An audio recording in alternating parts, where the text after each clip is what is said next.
No, it's we've always had people that might not, would have preferred to gone out on their own rather than shared vans.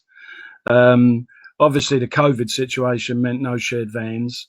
We are meeting with the business, and certainly the operational officers are meeting with the business and looking at what is the plan going to be, the plan to come out of COVID.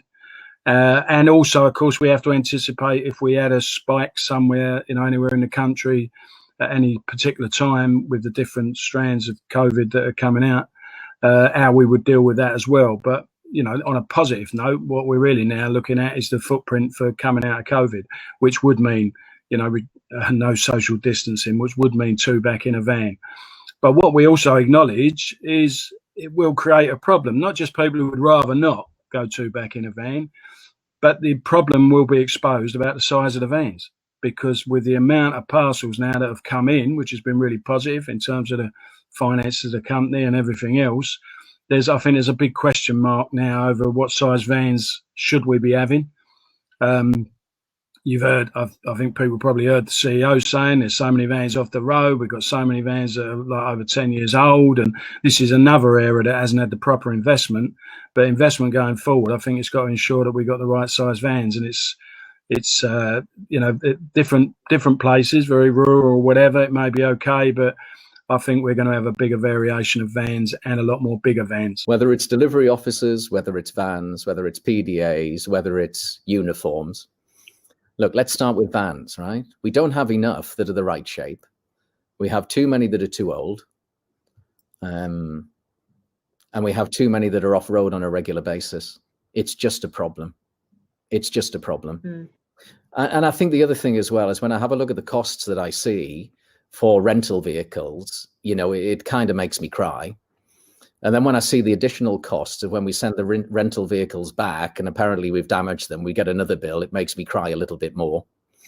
We are doing huge amounts of work on this. And I do wonder, on the grounds we need to make an investment, particularly on vans, and we're right in the middle of it now. I do wonder whether it's an opportunity to jump ahead, perhaps with electrification.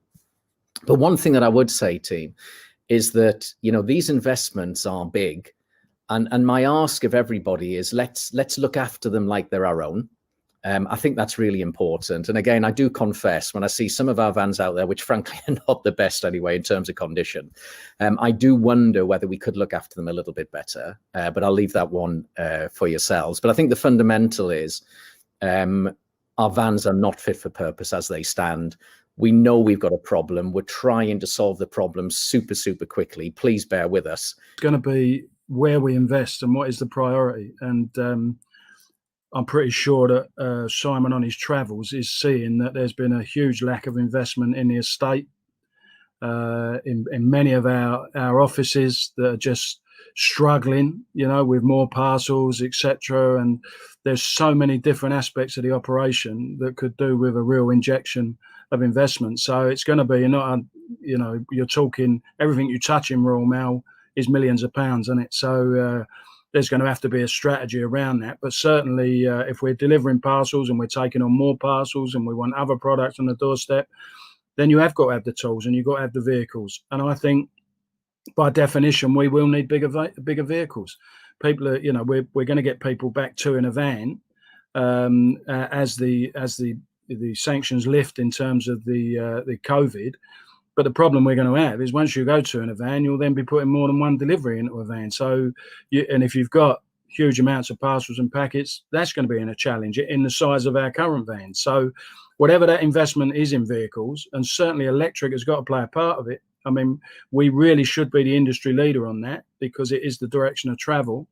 And in towns, especially in some of the bigger towns, if they put things in place, it could put us well ahead of any competition by being the ones with an electric fleet, etc. We've got to look at that, but the investment's got to be sound because it's got to, we want that to really fit the purpose for the operation we've got and the ambition we've got going forward. So that's there for a while, and then you can invest as well in the estate and all the other things that need investment. So a crucial decision. Far too many times, my years in Royal Mail, I've seen investments made that, a year later, they regret making that investment, and they should have done something else. They shouldn't have got letter automation. We should have got parcel automation. You know, these sort of real big decisions. Now is the moment we've got to make the right decision, and especially on our vehicles. And I think that will result in bigger vehicles.